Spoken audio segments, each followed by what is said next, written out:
Now welcome to another edition of News from Naboo with Horse Lightning Takes.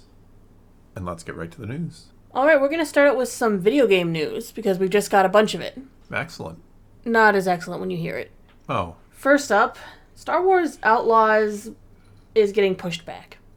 How far? Well, originally it was guaranteed it was going to be a 2024 project, right? That's what I thought, yeah. Yeah. And they just had one of their fiscal meetings and all that. And it's going to be pushed back to late 2024, possibly 2025. I see. Initially, the early reports all hinted that the target date for the game was going to be early 2024, possibly March. Yeah, that's so we what were I was talking thinking. soon. Yeah. The new report from Ubisoft says that Outlaws will now be released sometime later in fiscal year 24-25. Well, fiscal years are April to April for them. Yeah. I feel like we haven't heard much about this game since it kind of first got announced and the trailer dropped. We got a trailer, bunch of information. And then we got that gameplay. And then it's everything went quiet. So that should have been a sign, maybe? Mm-hmm. Well, they're doing it because I think they want more money. No. They are making this game for the love of Star Wars. No other reason. Well, yeah, I'm sure that's why most big companies make everything. That's why they Disney do. bought Lucasfilm. They're just like, you know what we should do? Buy Star Wars and just give it to the people. We don't want to make money off it even. Well, the report states that they have great financial confidence for the rest of the year. So because of this, they announced the decision to move a large game to fiscal year 24-25 to maximize its value creation. Jeez. Specifically, they wrote, the overperformance in Q2 and the current positive momentum of Ubisoft's brands build confidence for the rest of the year. The company can therefore confirm its announcement guidance of strong top-line growth in non-IFRS operating income of approximately 600 million euros, without releasing the other large game it had initially planned to launch during the last quarter of the current fiscal year. The company has decided to launch this other large game in fiscal year 2024-2025 so as to maximize its value creation. Don't you love it? They don't care at all about the game. No, they don't care that we're waiting for it and we're excited for it and we're ready for another Star Wars game.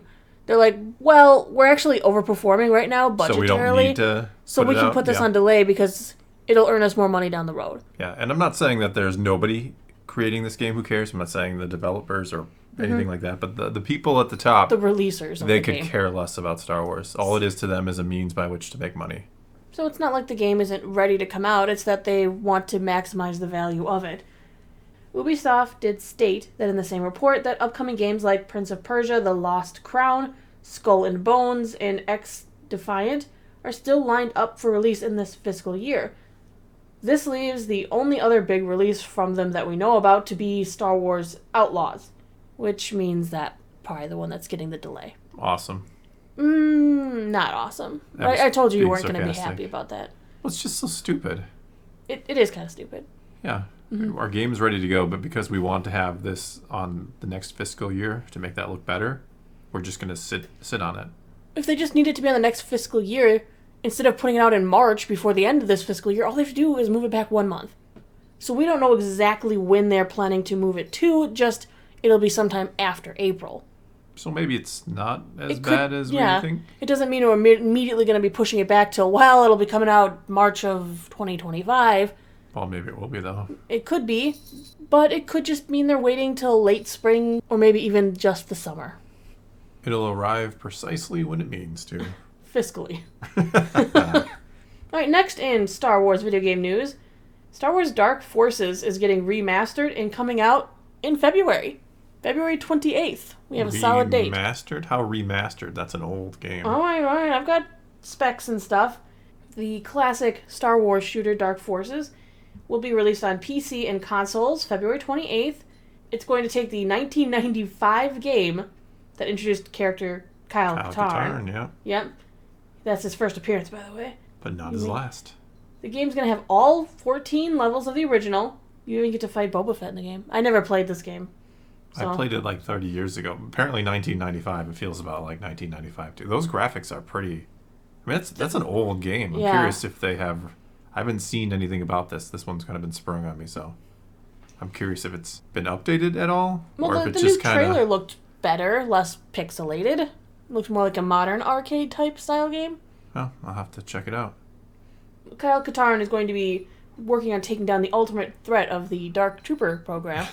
Run by Moff Gideon. I'm sure. He's making clones of himself. And maybe that's the remastered version. Yeah. Well, it explains what happened with Gideon. I doubt it. No, I'm joking, of course. But Night Drive, who's doing the remaster, they pride themselves on bringing lost gaming treasures back to light and making them fully playable on modern systems. Well, let's hope it's still a treasure. It's a good game. I mean, 30 years ago. I haven't probably played it in roughly that long. This new version is going to be allowed to be played on modern gaming devices at up to 4K resolution at 120 FPS. Well, then I really hope they updated the graphics. I don't need to see pixels in 4K, but... Yeah, there's going to be updated gameplay, high-resolution textures, enhanced lighting and rendering, and support for gamepads. Cool. I may have to try this one when it comes out. Well, in the trailer, there's even hints at getting to use certain weapons early in the game, which weren't available till later in the game. So, might be more fun if you have some weapons from late game, early game. Sure. Oh, cool. But it is going to come out for PC, Xbox One, Xbox Series S and X, PlayStation 4 and 5, as well as Nintendo Switch. Alright, plenty of options there. Pretty much everything. And lastly, we're going to talk about Hasbro, because they keep churning the wheel and coming out with crap. Crank away. They did recently unveil 4 new figures for the Black Series line. Starkiller. He's not new. He was like the con exclusive. Yeah, but he's going to come as just Starkiller rather than with all of the and the blast effects. Yes, Yeah. so just Starkiller with an accessory. Which is a cool figure, yeah. Being his lightsaber, of course. Then we're going to get another Darth Vader. Yep. A New Hope Darth Vader, even though we already have a new Hope. And they Darth Vader. announced another one not long ago too. Like I get it. You always want Darth Vader on the shelf because he's going to sell, but let's stop pretending like it's new. New. Just say you're repackaging the old one and be done with it. Might as well at this point. From The Mandalorian Season 3, we're getting R4-D60. And if you don't remember him, it's okay, neither did I had to look him up. The orange droid, Grief Kargas, right? Yeah, he's the Grief Karga droid that he used, to send help to Carson Teva. Yeah, at one point. It's important that we make... Did they say if this is the new scale or not? They didn't say. I'm assuming it's the new scale. It better be. It's going to be a Walmart exclusive going for excellent. Spring. Walmart's are Those the best. Those are the worst. Those are the absolute worst. They are the best.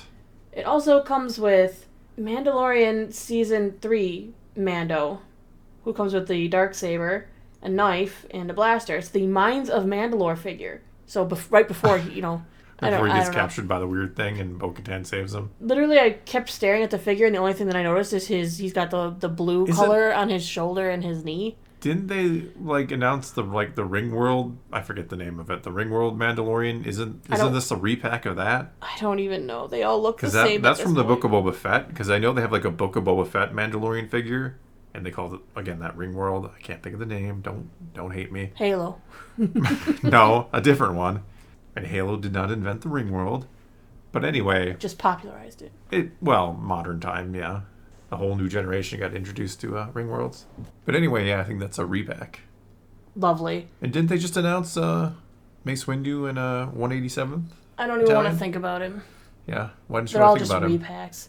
Well, that is... I don't think that's exactly a repack, is it? Is that a new Windu? I don't know. Maybe. Maybe he's got his photoreal face. Well, he had the photoreal face before. More photoreal. Even realer. Even realer than the photoreal. See, this when they do the 2-packs like this, that bugs me when they put a character or figure you only want one of with potentially an army builder. Because I don't want to buy multiple Mace Windus to get 187th clone troopers. You don't want a Mace Windu army build? No. But what if there were clones of him? If it were Gideon, it'd make more sense because he likes clones of himself, but not Windu. But anyway, that's going to be all we got for this time. So now it's your turn to take to the comments below. Tell us what you think of any and all of today's news, and let's talk some Star Wars. And until next time, thanks for watching.